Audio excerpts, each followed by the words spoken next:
So, good afternoon, everyone. I am Junmel Perante. Uh, Before we start our topic, let me read the learning objective first. So, at the end of this chapter, the student must be able to first define financial statement analysis, second, identify the different users of financial statements, third, generate and analyze financial reports in a business. Fourth, recognize the different financial statement analysis methods. Financial statement analysis. Financial statement analysis is a method of reviewing and analyzing a company's accounting reports or financial statements to gauge its past, present or projected future performance. This process of reviewing the financial statements allows for better economic decision making.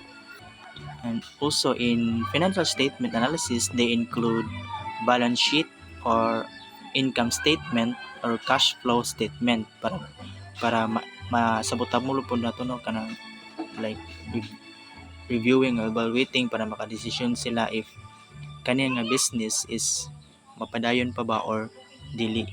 From the word income statement, may bawaan dyan nato if napa dyan income statement or napa dyan sila income silang business or wala. So mo nang madesisyonan sa owners nga if na income mas maayo or mas mulambo pag ang business. Users of financial statement analysis. There are different users of financial statement analysis. This can be classified into internal and external users. So the internal users refer to the management of the company who analyzes financial statements to make decisions related to the operations of the company. On the other hand, external users do not necessarily belong to the company but still hold some sort of financial interest. These include owners, investors, creditors, government employees, customers, and the general public. So first is management. The managers of the company use their financial statement analysis to make intelligent decisions about their performance. For instance, they may gauge cost per distribution channel or how much cash they have left from their accounting reports and make decisions from these analysis results. Second, owners. Small business owners need financial information from their operations to determine whether the business is profitable. It helps in making decisions like whether to continue operating the business, whether to improve business strategies, or whether to give up on the business altogether. So, also the owners maginana po sila update about sa financial statement nila or mga income na if ang iba nilang business. Investors, people who have purchased stock or shares in a company need financial information to analyze the way the company is performing. They use financial statement analysis to determine what to do with their investments in a company. So depending on how the company is doing, they will either hold onto their stock, sell it, or buy more. Creditors are interested in knowing if a company will be able to honor its payments as they become due. They use cash flow analysis of the company's accounting records to measure the company's liquidity or its ability to make short-term payments. Government.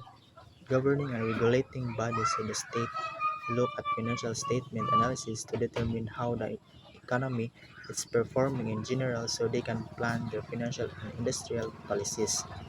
Tax authorities also analyze a company's statements to calculate the tax burden that the company has to pay. Employees need to know if their employment is secure and if there is a possibility of a pay raise. They want to be abreast of their company's profitability and stability. Employees may also be interested in knowing the company's financial position to see whether there may be plans for expansion and hence career prospects for them. Customers need to know about the ability of the company to service its clients in the future. The need to know about the company's stability of operations is heightened if the customer or the distributor or procurer of specialized products is dependent wholly on the company for its supplies. Last, general public. Anyone in the general public, like students, analysts, and researchers, may be interested in using a company's financial statement analysis. They may wish to evaluate the effects of the firm on the environment or the economy, or even the local community. For instance, if the company is running corporate social responsibility programs for improving the community, the public may want to be aware of the future operations of the company. Methods of financial statement analysis. There are two main methods of analyzing financial statements: the horizontal or trend analysis and vertical analysis. These are explained below along with the advantages and disadvantages of each method. So for the horizontal analysis is the comparison of financial information of a company with historical financial information of the same company over several reporting periods. It could also be based on the ratios derived from the financial information over the same time span.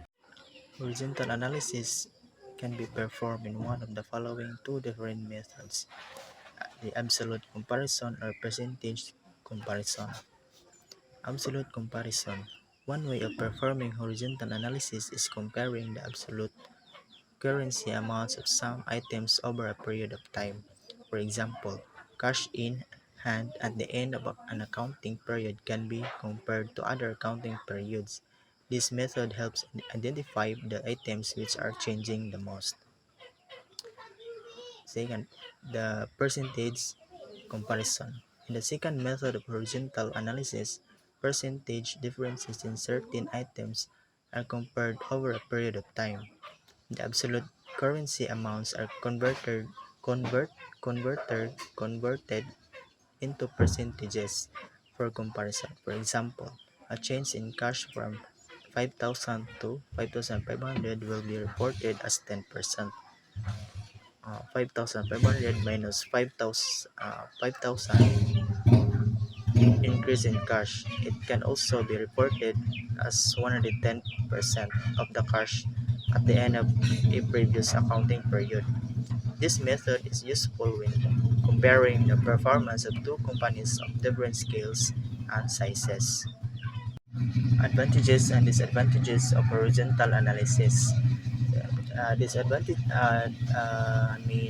disadvantage of horizontal analysis is that the aggregated information expressed in the financial statements may have changed over time and therefore will cause variances to creep up when account balances are compared across periods. And also, horizontal analysis can also be used to misrepresent results. It can be manipulated to show comparisons across periods, which would make the results appear stellar for the company.